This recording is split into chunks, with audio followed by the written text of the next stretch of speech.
मी शपथ घेतो की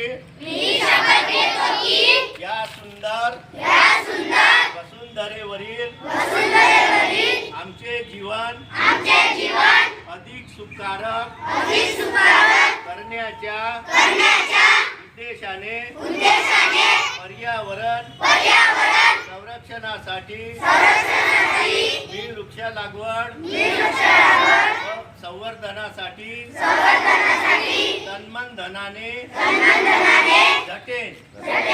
सार्वत्रिक प्रदूषण व पर्यावरण ऱ्हासाच्या या काळात माझे कुटुंबीय व मित्रवर्गाला पर्यावरण संरक्षणासाठी वृक्ष लागवडीस प्रोत्साहित करेन.